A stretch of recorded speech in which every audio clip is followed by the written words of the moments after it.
I started last week. I am 16 pages in. I'm currently 55 pages in. I reached part 3 of volume 1. At one point I was just like, why am I doing this? I had like an existential crisis reading War and Peace. I am currently on page 448, volume 2, part 2. I'm not going to talk about War and Peace. She and I, he and I, it and I, we're not on good terms right now, so don't ask.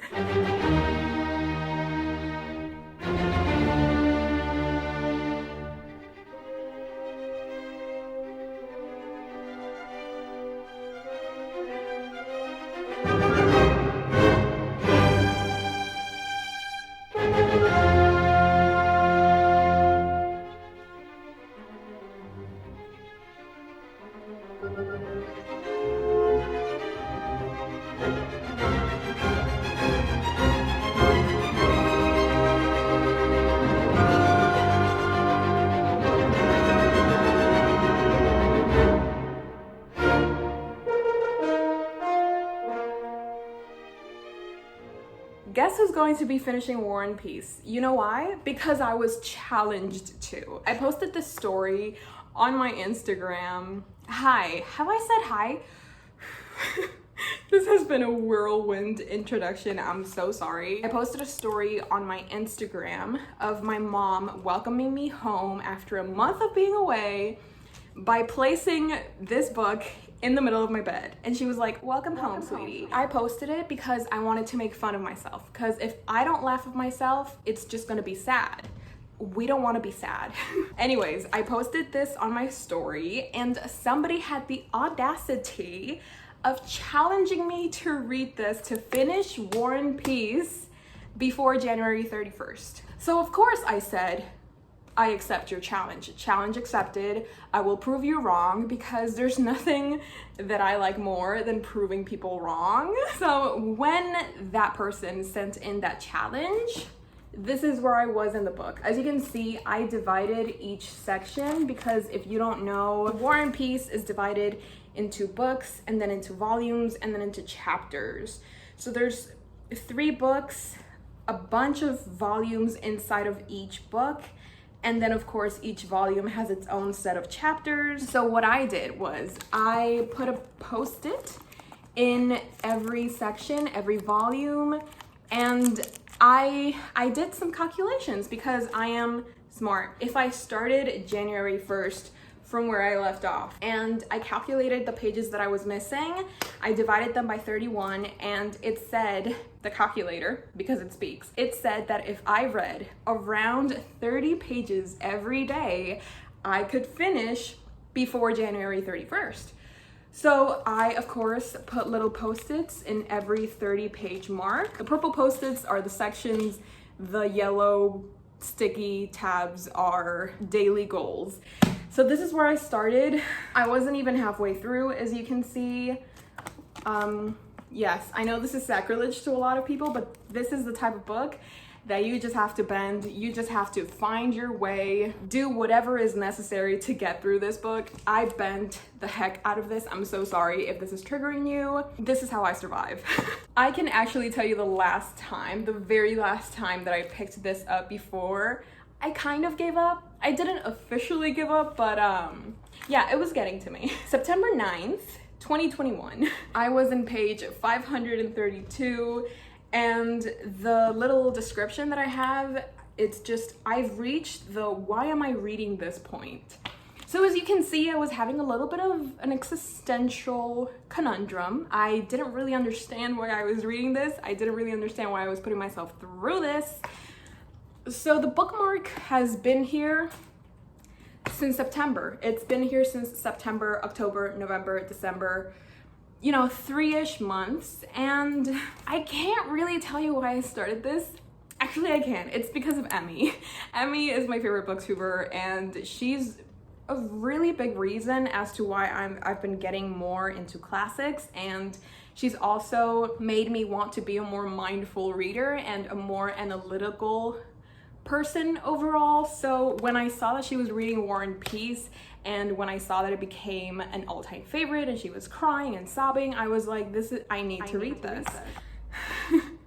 So, you know, being motivated by other people only gets you so far. There comes a point where you have to be your own motivation, and you have to, you know, have a stronger sense of purpose than just because somebody else did it. And I think at the 500 page mark, I reached that point where my own convictions just weren't strong enough to have me continue this behemoth of a book. But after I saw someone challenging me, I was like, you know what? Okay, fine. Okay, let's go outside. Let's read War and Peace.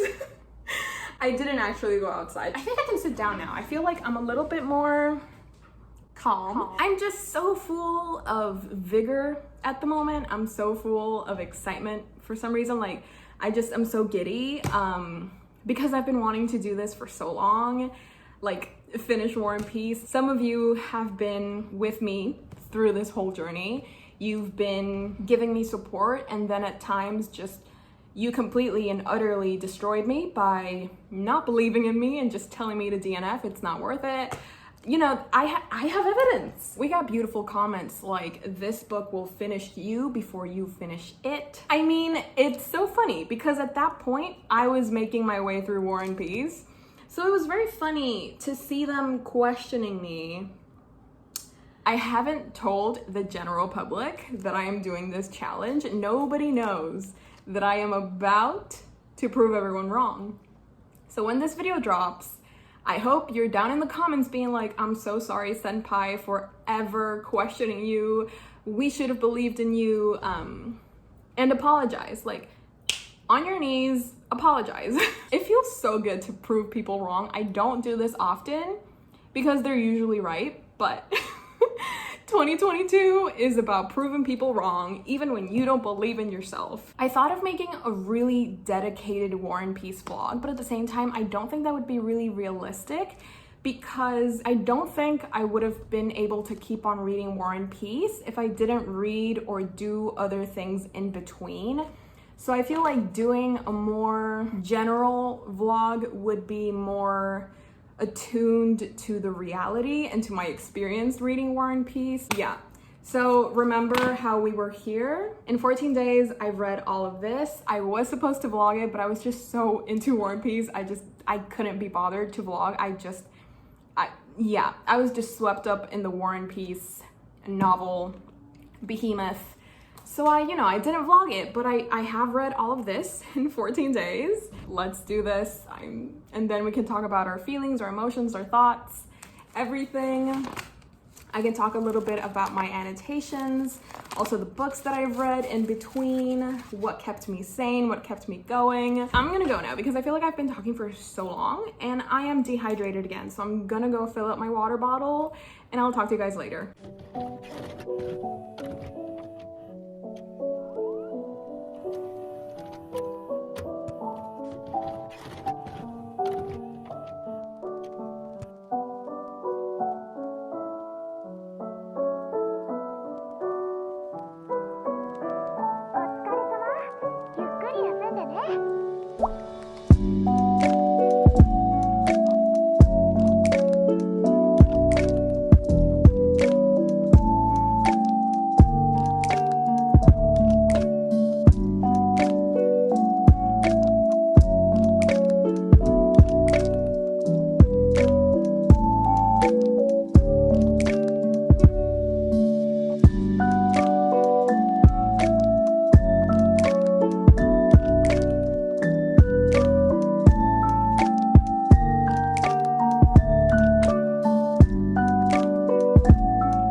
Okay, so we meet again.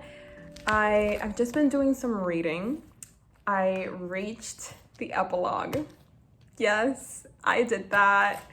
I did that single-handedly. I have defeated my enemies. I've defeated the non-believers. I'm in the epilogue. I thought it would be of interest to you if I went through my annotation system for War and Peace, because this is not your typical book. I didn't annotate this as I usually do because, of course, there are so many elements and things to take into consideration.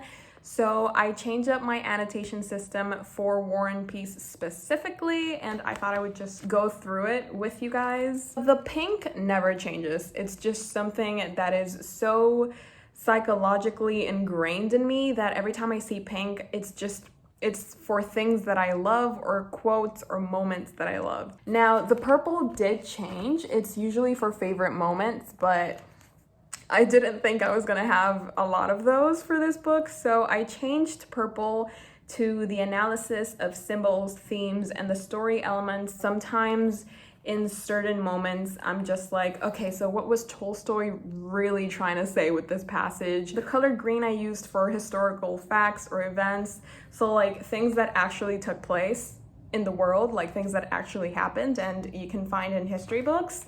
I didn't underline every single one of them, but I did highlight the most important ones and the ones that had like an effect on the characters' lives, like a major effect on the characters' lives. We also have orange, which is for character analysis. Now listen, there are over 700 characters in War and Peace. I didn't highlight every single character or every time they said something. Orange is basically, I used it to follow the character growth of major characters like Natasha and Pierre and Andre. I didn't follow every single character. I just highlighted the ones where there was a very interesting character analysis or the way that Tolstoy portrayed certain types of people under different situations that I found very interesting. I thought that I would underline because I just found it interesting. And then the blue was actually a late add-on because throughout the story, I wouldn't say it's a very positive and happy story. It's very bleak because, of course, war, death, stuff. I didn't think that I would get to a point where there's a bird in my window. No! It left. I didn't think I would get to a point where I would feel invested in the characters' lives, but yeah, there came a point where I felt invested in the characters' lives, and certain events take place that actually like made me feel emotional. So it was a late add-on, but the blue is for tracking emotional sad moments or phrases. That's my annotation process for War and Peace specifically. And now I want to talk about the books that I read during War and Peace, because I feel like it's not realistic to tell you that I read War and Peace and then nothing in between. I think after I took on the challenge, a big part of what kept me going is the fact that I didn't just focus on War and Peace, but I took breaks in between War and Peace and picked up different books with different genres that like kept me, not wanting to die. Because reading War and Peace and only War and Peace, it can drag. It can be a little bleak, my dude, and that's totally okay. So one of the ways that I battled not going into a slump while I was reading War and Peace was to pick up different books. One of them was Fullmetal Alchemist, so like a different format. We have manga, the freshest breath of air to pick up a manga, especially one that I love so much after reading this chonker of a book. And this was just like a little respite, a little rest station, if you will, because the book was getting pretty heavy, both physically and mentally and emotionally and molecularly. So I just needed a break. And I feel like manga is a good way to like get yourself reading and get yourself in the reading mood, but not like, fully commit to a full-on, fully fledged novel. Also, middle grade. Middle grade is a great way to like keep your spirits up, and especially this one. Eva Evergreen because this is just the epitome of cozy. If you like Studio Ghibli, specifically Kiki's Delivery Service, this is the sequel, and this gave me Kiki with Harry Potter, and it was just like, this made me feel so cozy, and it gave me like a little push because, again, the second half of War and Peace is so depressing, but at the same time it's hopeful. It's a weird combination of every single human emotion, so it can be a lot, and I feel like middle grade is a good way to just take a deep breath, calm down, and then I just kept on reading War and Peace. But this was good. We have manga, we have middle grade, and we also have nonfiction. This was a random pick. I was kind of getting tired of War and Peace. My brain was like, girly, can we please take a break? And I had recently gotten this, and I was really interested to pick it up, and this is like a collection of essays. I haven't read nonfiction in so long, so maybe this will be a good little twist, a good little in between War and Peace, and I was correct. It was a good way to get me excited about reading again. I also read another middle grade, which was Rick Riordan, and you know, this vlog isn't really about the books that I read, but I did want to show that part of reading War and Peace is also learning when you need a break and when you just need to mix it up a little and like spice things up, because reading those books really gave me a boost and really helped me in keeping motivated to continue with War and Peace. Every time that I felt the satisfaction of finishing one of those books, I was like, imagine how satisfied you're going to feel when you finish War and Peace. So that definitely kept me going. Not gonna lie, the story does get quite good. I will say this, Tolstoy loves to repeat himself. I don't know if it's like he likes to hear himself talk. I really don't know what it is. Maybe it's like a literary device where repetition sort of just like driving the point over and over and over again. There are certain points where Tolstoy just speaks to us directly, like from writer to reader. He goes on these deep dives of history and the writers of history and who decides who comes out the hero and why wars are made, who controls war. He goes off. It was good the first 3 times, but then he just kept on going. Like, he just kept on putting chapter after chapter after chapter of him talking about the inevitability of history and how men try to find reason on the unreasonable. And it's like, we get it, sweetie. We don't need you to tell us 5,000 times. Apart from those little moments, I have really enjoyed seeing these characters develop. It almost feels like I've seen them grow up, and they've gone through so much. I mean, of course, they're our main characters, so they have the most development, and like their character arc is just brilliant and insane. Pierre, he's my favorite. I'm sorry. He's a puppy. You just want to protect him because he is so naive and he just wants to be happy. He literally, all he wants is to be happy and to be with the people that he loves. And because of war and because of life, he just can't. And that's so sad. He just wants to be somebody to someone, and sometimes it's heartbreaking, sometimes I will accept it, it's boring, but if you push through those boring parts, you'll understand why they were necessary, because this almost reads like life, you know, not every part of your life is going to be interesting, and sometimes it's going to be heartbreaking, sometimes you're going to have multiple personality and midlife crises. I wouldn't say it's a hard book to read because it's so accessible, in my opinion. It's really easy to read through, but it's like hard sometimes, like mentally, to get through this because it's just so bleak. I'm gonna stop talking now and I'm going to read the epilogue and finally finish. So let's get to reading War and Peace for the very last time. Let's go.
honestly cannot believe I've done this. I like God, Jesus, fate, humanity. I can't believe I've done this. I just can't believe it.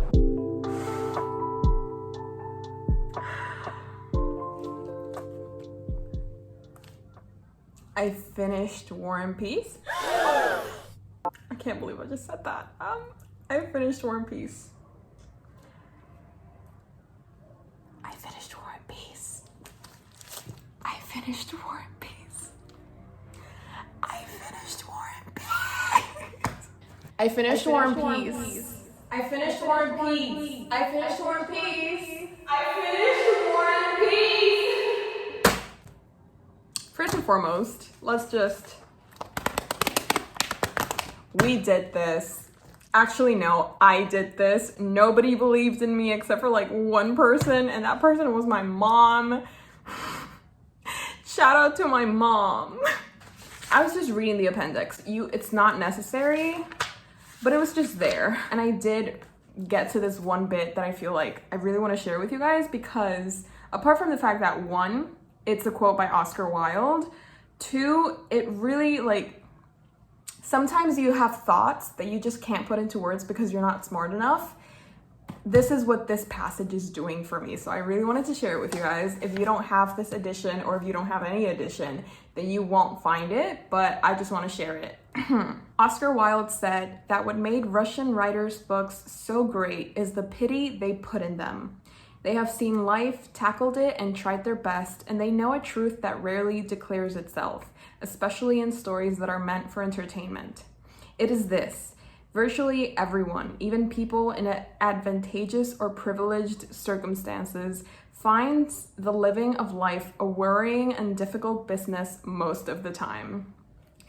The novel takes us in rich detail through all of the 7 ages of man, from childhood to old age, and explores their difficulties, all of which are played out under the gathering shadow of death, the one certainty. As another Russian writer, Boris Pasternak, concluded in the novel Dr. Trivago, sorry, living life is not just a walk across a field. You know what I mean? Like, I think it's exactly that. You know what I mean? I'm just took the words right out of my mouth. No, but okay. I have to sit on this. I don't know how I feel. That epilogue left a sour taste in my mouth. I'm not gonna lie. That epilogue kind of ruined the vibe that we had going on for the last couple hundred of pages. I was really vibing with the characters. I was really loving all of the little resolutions that were happening, and like the way that Tolstoy was completing each character arc. It was so beautifully done, and it was like so realistic and so raw and so beautiful. And then he hits us with that epilogue, and it's like, my dude, what were you on? What were you smoking? Why? You know, I feel like, you know what I said about Tolstoy loving to repeat himself? That's the epilogue. I mean, okay, so the epilogue is divided into 2 parts. Part 1 is the epilogue of the characters of the novel. Part 2 is just Tolstoy going off on history and free will and the definition of free will. He goes into mathematics and into zoology, and I feel like that last part 2 of the epilogue, took away so much enjoyment from this experience for me, because he just kept on going and he kept repeating the same thing over and over again. You just get to this point where you're just like, dude, come on. You must know that you're not saying anything new. You're just repeating yourself. So that really left a sour taste in my mouth. But before we got to part 2 of the epilogue, I was vibing, I was thriving, I was loving Pierre and Natasha and Princess Maria. This was an epic experience. This was an epic adventure full of death, insight, and beauty, and love, and the pursuit of happiness, and the knowledge that you're going to die, but trying to live your best life anyways.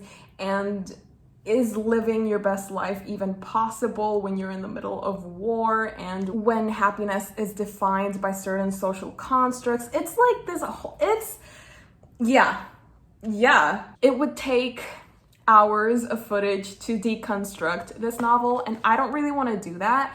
I just want to say, for the record, I finished this. I finished War and Peace. It did not finish me. It almost did. I'm gonna give it that.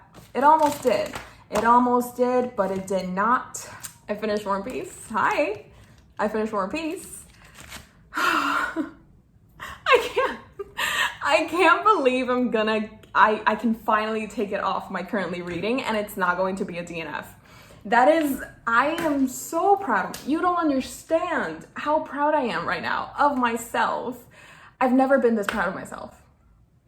I have, but like, it's been a long time.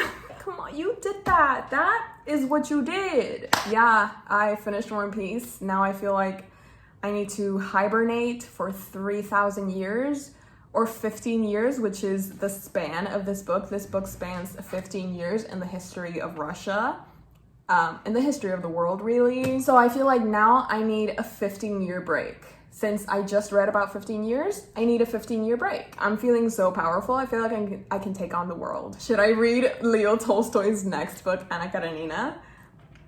We'll see about that. Maybe I'll read Anna K, which is like a retelling of Anna Karenina. I finished War and Peace. I must be so annoying right now because I just keep repeating myself over and over again, but I finished War and Peace. I finished War and Peace. I finished War and Peace. I finished War and Peace. Sorry, I must be the most annoying human right now for you, but I really hope you have me in 2x speed. Otherwise, unbearable. There is not a single intellectual thought in my brain at this moment. I just want you to know that I finished War and Peace, and now I can live in peace. I said it, I'm sorry. I had to say it. I finished War and Peace, and now I can live in peace. Everybody can leave me alone. Since I finished the objective of this vlog, I mean, surprise, the vlog is over. If you've made it this far, leave this emoji so that I can know that you're a fellow simper and that you support me. Leave a like, turn on the notification bell. I'm begging you on my knees. Turn on the notification bell if you want. The like button, subscribe, leave a comment, share, tell your friends, tell your family. This is a family-friendly channel. Thank you so much for watching. I hope you enjoyed. I hope you had fun. If you did, let me know. I would really appreciate that. I love you all so much, except the ones who didn't believe I could finish War and Peace. Yous are in my death note, just so you know. I still haven't written the date, but your names are there. The methods are there. I just need the date. I will see you next time. Bye. Hey Jimmy, you nice. Keep going.